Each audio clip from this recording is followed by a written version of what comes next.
La siguiente transmisión es apta para toda la familia. Contiene closed caption y es financiada con recursos del Fondo Único de TIC.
Cogió de la mano y las únicas palabras que recibió es: yo vuelvo, solo quiero que sepa que yo la amo.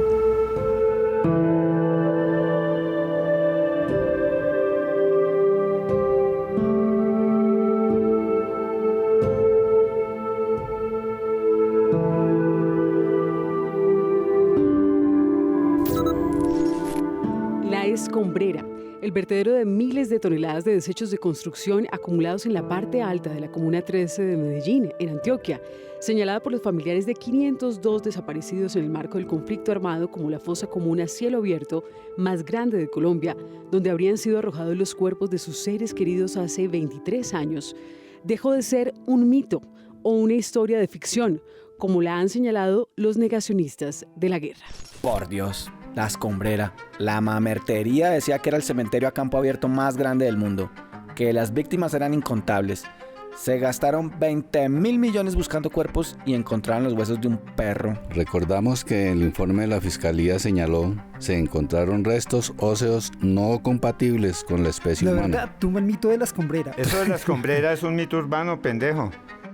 No es un mito, claramente no es un mito.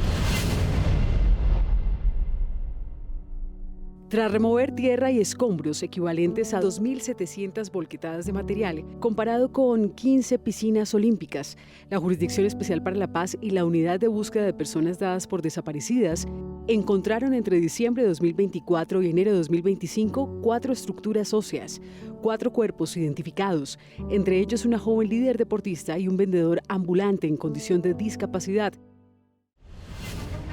Ahora falta ver también que los restos de la Escombrera correspondan a esas fechas y no que sea cualquier otro que tiraron ahí como suelen hacer en Colombia. Sin datos reales, todo será mito como los falsos positivos. Lo veo venir.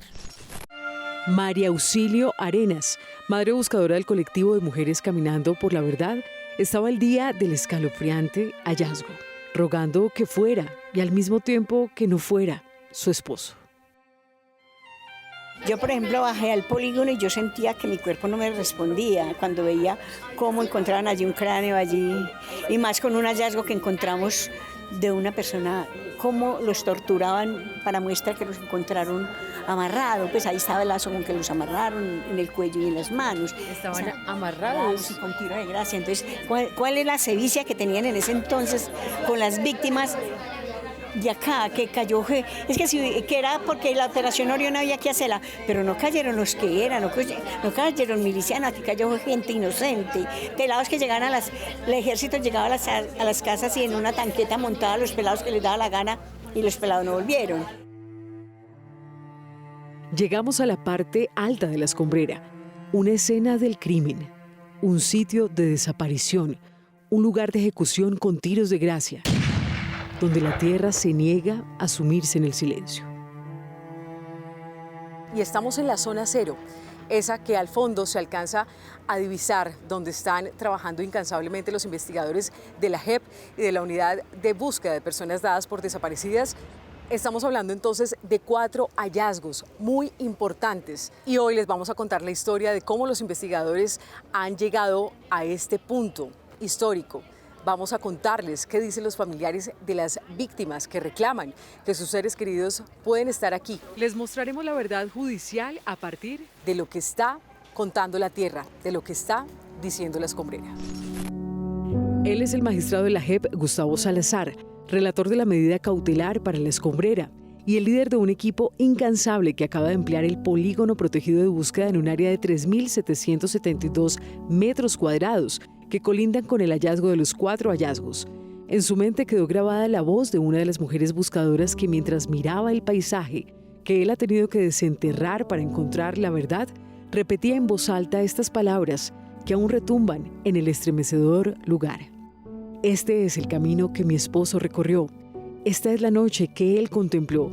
Esta es la ciudad que él vio. Estos son los ruidos que él oyó. Magistrado Gustavo Salazar, muchas gracias por acompañarnos. Buenas tardes, Andrea. Primero que todo, quiero que usted, de manera muy concreta para las personas de pronto en otras partes del país que sí han escuchado algo de la escombrera pero que no saben lo que significa en el marco del conflicto armado colombiano y de esos hallazgos de 4 cuerpos entre diciembre y enero de este año, ¿qué es lo que significa? ¿Usted cómo les puede explicar qué es lo que están haciendo acá? La Escombrera es un sitio ubicado en la comuna centro-occidental de la ciudad de Medellín, que es la comuna 13. Estamos a 20 minutos del centro administrativo de la ciudad de Medellín. Estamos en la zona periférica de la comuna 13, que colinda con una zona rural que es el corregimiento de San Cristóbal. Y durante los años 90 y particularmente hasta los años 2003-2004 hubo una etapa de violencia muy fuerte que implicó la presencia de actores armados y el ejercicio de violencia, asesinatos y desaparición forzada durante esos años y la inhumación o entierro de esos cuerpos, muchos de ellos en la periferia, entre ellos en la zona de la Escombrera, que era una zona de arrojo de escombros. Magistrado, la importancia de los hallazgos que han realizado también en compañía de la Unidad de Búsqueda de Personas Dadas por Desaparecidas, ¿cómo usted lo puede explicar, esos 4 hallazgos? Enorme y muy significativo, primero porque se activó el Sistema Integral de Verdad, Justicia, Reparación y No Repetición, concebido en el marco del Acuerdo de Paz del año 2016. Segundo, porque hicimos una labor de búsqueda intensa que lleva 5 años y medio de personas desaparecidas, especialmente de la Comuna 13. Y tercero, significativamente, porque es una operación de gran envergadura, la operación de envergadura en términos de la cantidad de material que se ha removido en una zona. No hay antecedentes en el país y hay pocos antecedentes en el mundo, sobre todo con bajas expectativas o con incertidumbre de si se encontraban o no los cuerpos. Después de remover más o menos unos 40-41 mil metros cúbicos, encontramos 4 cuerpos para dar un poco la idea de a qué corresponden. 40 mil metros cúbicos son más o menos unas 2.700 volquetas llenas de material que fueron evacuadas antes de encontrar el material. Llevábamos en ese momento más o menos 150 días de búsqueda efectiva y 1 año y medio de trabajo en términos de disposición de obras civiles y 2 años más de planeación en términos de investigación y diagnóstico de la zona. ¿Qué nos puede usted contar acerca de esas identidades? Exactamente, las 2 primeras zonas identificadas fueron víctimas de desaparición forzada en el año 2002. Una de ellas, la mujer, que es una niña, pues en mi sentir, es una persona de 20 años que pertenecía a un club deportivo juvenil en la ciudad de Medellín, y el otro, un muchacho de 28 años con una discapacidad física y una discapacidad mental. Era alguien que no podía acudir a cursos de formación formal y que desarrollaba su vida, vivía con su familia, con sus padres, y se mantenía a partir de la venta de objetos de manera ambulante. Realzo el caso de los 2 porque el joven es una persona completamente inofensiva y la otra se trata de una niña de 20 años. A Nora se le estremece el alma al pensar en el hallazgo del vendedor ambulante, que como su hermanito tenía una condición especial de discapacidad. Como él era discapacitado, pero tenía la capacidad para saber dónde vivíamos las hermanitas y nos visitaba constantemente. Y él llegaba, que saludaba a todo el mundo, compartía un ratico con nosotros y volvía y se iba para la casita. Yo me lo imagino a él que ya está en una luz por allá, en una estrella bien linda. Entonces yo no me imagino cosas malas, aunque sé que de pronto le pasaron cosas malas, pues yo me lo imagino que ya está en un plano muy lindo. Entonces eso te sana la mente un poco. ¿Qué está hablando este terreno? ¿De qué está hablando La Escombrera? En términos de búsqueda, desaparición y antropología forense, en este caso, hay dos elementos y es que el muerto siempre habla. Y cuando la tierra, digamos de alguna manera, permite que encontremos, porque es como un poco la creencia también de los antropólogos, la tierra habla la tierra le da razón a las madres buscadoras y a las mujeres buscadoras que durante muchos años insistieron en que esta zona de La Escombrera, este sector semirural de la Comuna 13, era una zona de deposición de cuerpos de personas víctimas de desaparición que claramente habían sido asesinadas. ¿Por qué en este momento es diferente y por qué pasaron tantos años sin que la justicia colombiana hiciera nada? Pues yo creo que es parte de lo que explica la existencia de la Jurisdicción Especial para la Paz, y es que en muchos casos no operó la justicia, en otros sí. Este es uno de esos casos emblemáticos en donde la justicia no operó de manera suficiente, había denuncias, hubo una búsqueda en el año 2015, pero fue una búsqueda insuficiente y tal vez no se puso el esfuerzo o tal vez se pensó en algún momento que el costo judicial, el costo económico, tal vez el costo político era demasiado. Nosotros asumimos ese reto, a la terquedad, al acompañamiento de las víctimas y a la escucha que nosotros hemos hecho de ellas, de las mujeres buscadoras, se suma el logro que es básicamente una acción estatal comprometida por parte del sistema. Yo sé que usted no se mete, ni mucho menos en los debates políticos, pero aquí hay un tema también de credibilidad de algunos sectores de la sociedad que no creen que esto sea verdad, que dicen, no, eso es un mito. ¿Cómo van a hablar de 100, 200, 500 desaparecidos? ¿Cómo van a hablar que aquí diariamente se tiraban los cuerpos entre esos escombros aquí en Medellín? ¿Qué decirles a los negacionistas? Nosotros empezamos a construir una base de datos de información sobre las víctimas de desaparición forzada de la Comuna 13 desde el año 2019. La seguimos trabajando aún a la fecha, 2025. Construir una base de víctimas de desaparición es supremamente difícil. Lo estamos haciendo con la unidad de búsqueda.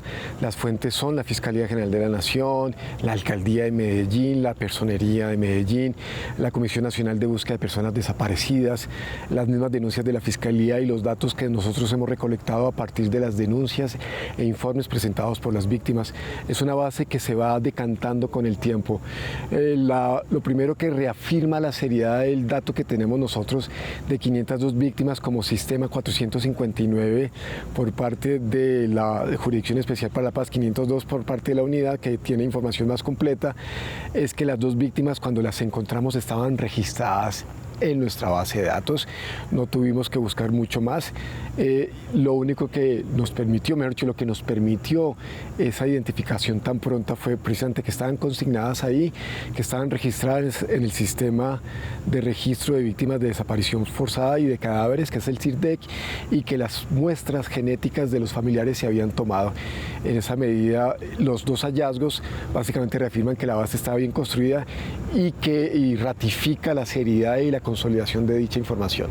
O sea, no es un mito los desaparecidos en La Escombrera. No es un mito, claramente no es un mito, eso no hay la menor duda. Los datos registrados por diversas fuentes, nosotros hacemos contrastación, siempre ratifican que las cifras están entre 450 y 502, hay unas pequeñas variaciones, todavía estamos ratificando algunos datos, y que el año más difícil fue el año 2002, el segundo semestre, y el 2013. ¿Esto es una fosa común a cielo abierto? Una fosa común es un lugar múltiple de inhumación, o sea, donde se depositan varios cuerpos. En esa medida podríamos decir que técnicamente, en términos de el concepto, es una fosa común. La Escombrera es la nueva narrativa fabricada al estilo de los falsos 6402, una mentira construida por mentes enfermas, Quieren usarla como excusa para filtrar a Medellín con las plagas comunistas y destruir la paz de la región más próspera y culturalmente unida de Colombia. Prostitutas y petristas juntos buscan acabar con el orgullo de Medellín. Estoy dibujando mi rostro. ¿Para qué? Para, como le digo yo, para representar lo que estamos haciendo todos acá y representando la búsqueda de mi hijo, que en este rostro está plasmada la tristeza, todo lo que uno anhela como llegar a encontrar acá, de las personas que estamos acá, en actividad, de lo que luchamos todas juntas por encontrar lo que estamos buscando, que son nuestros hijos. Y representa mucho para nosotros toda esta actividad, porque ahí va plasmada toda la alegría, la tristeza, todo en este rostro. A disipar la tristeza, como que uno se centra en esto y se le olvida un poquito lo que uno ha sufrido, lo que uno no ha encontrado y quisiera encontrar. No soy capaz de hablar. Ya regresamos a Entrevistas con Alma de País desde La Escombrera. El derecho a la protesta es parte esencial de la Constitución, un tratado de paz que firmamos todas y todos. Un Estado democrático respeta y promueve ese derecho. La fuerza pública debe proteger la vida. Toda autoridad local o departamental debe dar garantías. No hay vuelta al pasado. Nadie puede perder la vida por defender sus derechos. Ni en las calles, ni en el campo puede habitar el miedo. La protesta pacífica fortalece la democracia. Gobierno de Colombia. Comisión de Regulación de Comunicaciones.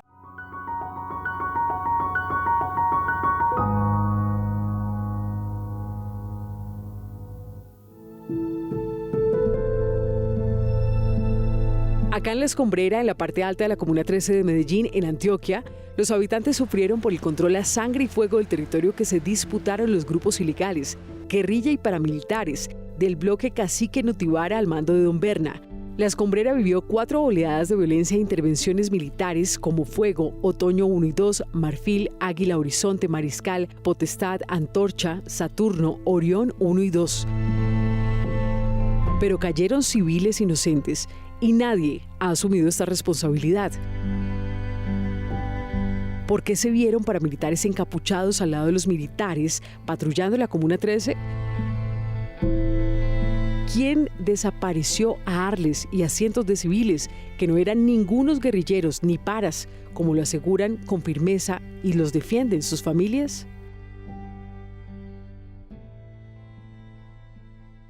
Esta es la verdad sobre La Escombrera que la JEP y toda la izquierda no quiere que ustedes conozcan. Hoy La Escombrera, otra mentira de la izquierda. Misma estrategia, misma génesis, mismo storytelling. Alguien debe actuar. No, pues después de la Operación Orión, por ejemplo, los que habitábamos allá, todos hablábamos de que eso estaba muy bueno, pero porque nadie sabía lo que estaba ocurriendo. El ejército estaba en todas partes, pero lo que no sabíamos era que el ejército era el paramilitarismo. Lo que estaban desapareciendo las personas y nadie sabía, hasta que nos tocó a nosotros. El magistrado Gustavo Salazar explica los hallazgos de la JEP a la luz de las denuncias por desapariciones forzadas y asesinatos durante la Operación Orión. También para dar claridad respecto a la labor que hace la JEP y respecto a varias denuncias de desaparición durante la Operación Orión y las más de 30 intervenciones que se hicieron en la Comuna 13 de Medellín. ¿Todo esto está relacionado o cómo explicarle a la ciudadanía qué tiene que ver una cosa con la otra? Nosotros no estamos concentrados exclusivamente en una operación, una accionar militar o en una unidad militar. Nosotros estamos centrados en un periodo, que son los años 2001, 2002, 2003 y 2004. Los años críticos son el 2002 y el 2003 y la victimización central es la desaparición forzada.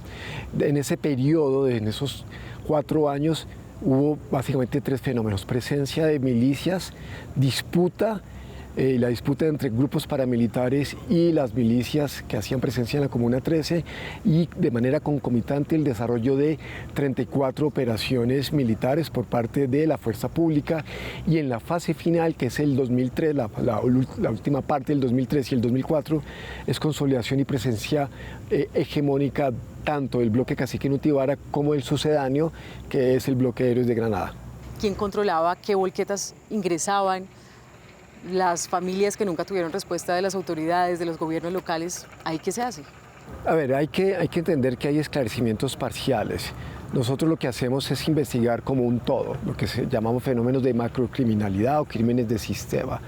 Básicamente la deficiencia que se deriva de las investigaciones penales que se han adelantado hasta el momento es que miran una parte de la foto. O en términos de tiempo, en términos de lugar o en términos de responsable. Nosotros estamos mirando todos los responsables en un espacio determinado durante un tiempo determinado, que es el 2001 al 2004, y hay que decir que hay parte esclarecida en Justicia y Paz, que hay algunas cosas esclarecidas o orientadas o con buenos indicios en términos de la justicia ordinaria, y que hay algunos elementos, por ejemplo, que provienen de manera también importante en términos de, por ejemplo, la justicia disciplinaria. Nosotros lo que estamos juntando es todo eso y a partir de ahí sacar el relato y las posibles responsabilidades en el escrito final que será, esperamos, a finales de este año. En ese cruce de información hay testimonios, por ejemplo, de paramilitares que puedan corroborar que aquí sí se traían cuerpos en la escombrera. Sí, de hecho hay al menos 5 testimonios de paramilitares que mencionan la escombrera. Nosotros ya los tenemos, hemos practicado las pruebas y se ha recopilado otra información adicional. Estos cuerpos, ¿quién los puso allí? ¿Quiénes son los responsables? Las investigaciones, hay compulsa de copias, ¿hasta dónde puede llegar la JEP y hasta dónde tiene que llegar la Fiscalía y por qué no dio esas respuestas antes la Fiscalía? El caso 08 lo que investiga es crímenes cometidos por miembros de la fuerza pública en asocio con grupos paramilitares. En esa medida, sí, las desapariciones, los cuerpos que encontramos y los eventos que nos narran y que estamos esclareciendo es por parte de grupos paramilitares y que estos eventos específicos se realizaron en asocio con miembros de fuerza pública, hacen parte del caso 08 a partir de la cadena de mando pertinente. Si es cometido por otros actores armados o por otras personas, se realizará la compulsa de copias pertinente. ¿Cuántas personas están trabajando del área total de la escombrera, de cómo delimitaron la zona, ese proceso de investigación que usted lidera? El proceso de delimitación de la zona fue muy largo, muy complicado porque había 3 polígonos señalados. Nosotros habíamos hecho en el año 2020 9 prospecciones en la zona. Nosotros llevamos 6 años en esto, que habían sido infructuosos. Se hizo un mapeamiento, se retomó lo que reposaba en Justicia y Paz, con los informantes que había, con la cartografía que había. Se han realizado 50 mesas técnicas y 6 audiencias. Se han escuchado a todos los técnicos, se consultó a expertos internacionales, se traslaparon los diferentes mapas o polígonos que había a partir de la información tanto de Fiscalía como de las víctimas y adicionalmente se buscaron alternativas en términos de qué se podía decir sobre un punto esencial que era el de la base paramilitar. Nosotros teníamos que ubicar la base más o menos está ubicada, la zona ha sido muy alterada y para ello tuvimos que recurrir a información histórica de tipo geográfico y de tipo satelital para tratar de reconstruir la zona, porque esto es una zona que se altera y se transforma de una semana a la otra. En esa medida la posibilidad de reconocimiento del terreno básicamente se hace muy difícil y afortunadamente hay herramientas satelitales que permiten la reconstrucción. A partir de esa reconstrucción nosotros logramos establecer un polígono probable que es sobre el cual estamos y lo que indica es que hubo una buena delimitación, básicamente está determinado por los hallazgos de al menos 4 cuerpos y esperamos encontrar más, pero pues eso es una lotería. Que entonces yo le digo a usted o lo llevo a una fosa donde tengo 200 o 300 picados, ustedes ya que van a saber dónde está su hermano para recogerlo, para encontrarlo. Luego pasamos el retén del ejército y luego nos cogió el retén de los paramilitares. donde ya nos hablaron, ahí donde nos dijeron que teníamos 5 minutos para que nos regresáramos, o si no le pasaba lo mismo que a Arlis, que fuéramos a pedirle ayuda a esos guerrilleros de la Comuna 13, que todos éramos guerrilleros. Váyase para que le pidan a Dios, recen por él. Y váyase a descansar, no averigüe más. Hasta ahí me dejó el tema.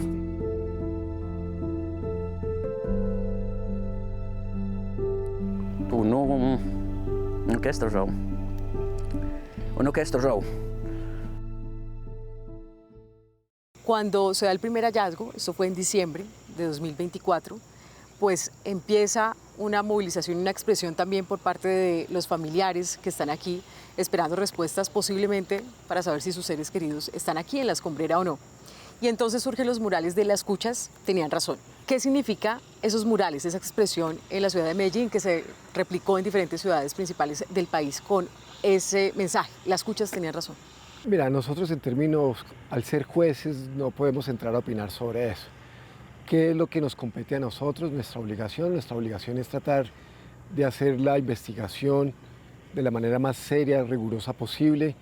Creo que ha habido mucha seriedad y mucho rigor en la medida en que en una labor de 6 años finalmente encontramos 4 cuerpos.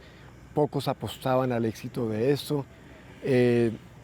Nosotros mismos en un momento estábamos escépticos. Al hallar los 4 cuerpos, evidentemente hay un golpe en términos de la lectura del pasado. Y la lectura del pasado era, en la escombrera se inhumaban cuerpos. Una cosa es cuando se dice en la escombrera se inhumaban cuerpos, se enterraba personas cuando no hay cuerpos. Y otra cosa es cuando se dice en la escombrera se inhumaban cuerpos, cuando tenemos cuerpos que manifiestamente son de personas que identificamos y cuya causa de muerte ha sido una muerte violenta, básicamente una ejecución. Y evidentemente eso lo que hace es que le da fuerza a un relato de unas mujeres que durante más de 20 años, 22, 23 años, han dicho en la escombrera se llevaban a la gente, la torturaban, la asesinaban y la enterraban para desaparecerla. Y eso que parecía básicamente un mito urbano, básicamente dejó ser un mito urbano para ser parte de un relato. Y en el momento en que nosotros lo decimos, se convierte esa verdad judicial, porque ya es una verdad judicial, se convierte en un relato del cual se apropian de diferente manera sectores políticamente interesados y entra en un escenario de disputa política. Nosotros ahí no nos podemos meter, esas son las expresiones de la memoria, y en esas expresiones de la memoria deben tener, eso sí claro, un trasfondo, y ese trasfondo es la verdad judicial. ¿Cuál es la verdad judicial hoy en día? En la escombrera fueron ejecutadas personas, fueron inhumadas, y esas personas en este momento corresponden al periodo 2002.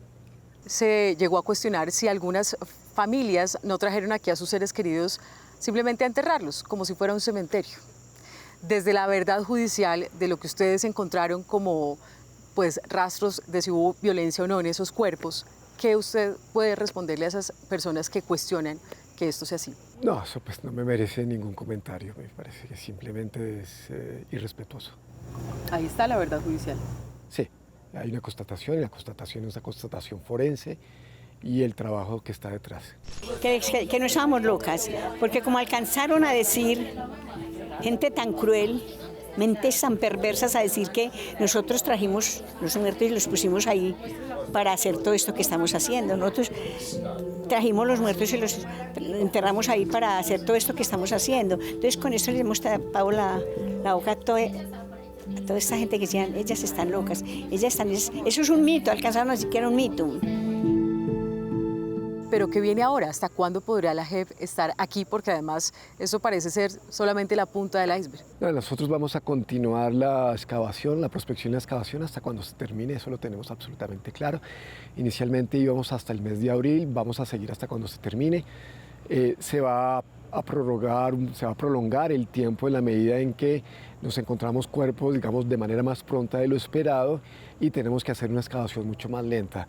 Es posible que se nos vaya absolutamente todo el año. Magistrado, finalmente el mensaje para las familias que todavía están aquí esperando una respuesta, que todos los días esperan también que la sociedad comprenda su historia, para los escépticos, para los que les creen, en general para la sociedad. ¿Qué mensaje les quiere dar de lo que usted ha investigado aquí después de 6 años en La Escombrera? Creo que hay 2 mensajes fundamentales. El primero es que todo ciudadano debe ser escuchado y debe haber una escucha particular y especial a las víctimas de desaparición forzada, que han sido las víctimas particularmente marginadas en el debate del desarrollo de la violencia. Eso es lo primero. Y lo segundo, que se puede encontrar respuestas cuando hay una acción institucional concertada. Aquí hemos estado trabajando de manera coordinada y respetuosa, la Unidad de Búsqueda de Personas Dadas por Desaparecidas, la Jurisdicción Especial para la Paz, el Instituto Nacional de Medicina Legal, la misma Fiscalía General de la Nación y la Alcaldía de Medellín. Y ese trabajo ha permitido de alguna manera tratar dignamente a las víctimas, darles una respuesta, así sea parcial, pero hay un escenario absolutamente de respeto y es la acción institucional debe ser lo más diligente posible para que la gente sienta que es un ciudadano en pleno derecho. Magistrado Gustavo Salazar, quien ha liderado la investigación desde la Jurisdicción Especial para la Paz, muchas gracias por habernos acompañado. A usted, Andrea, muchas gracias. Se cayó el velo. Los cuerpos encontrados son la evidencia de que se cometieron por lo menos 4 y quién sabe cuántos más delitos en las faldas de esta montaña de desechos de construcción, donde la vida también se trató como basura. Pero esas vidas dejaron huellas y están clamando respeto y justicia frente a tantos años de impunidad. La espera desespera, uno se desespera de tanto esperar y después de 23 años, pero bueno, acá seguiré en la lucha, porque no paro y no voy a parar de buscar. Se cayó la teoría negacionista de que La Escombrera era un mito urbano. No es un cuento de ficción, es la peor pesadilla de cientos de familias que piden verdad y por lo menos el mínimo respeto con sus seres queridos que siguen desaparecidos.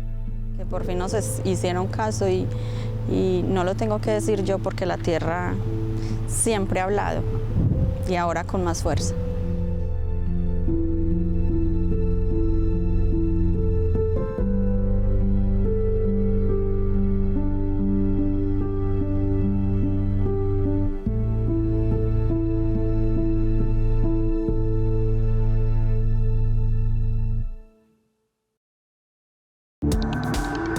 Este contenido fue financiado con recursos del Fondo Único de TIC.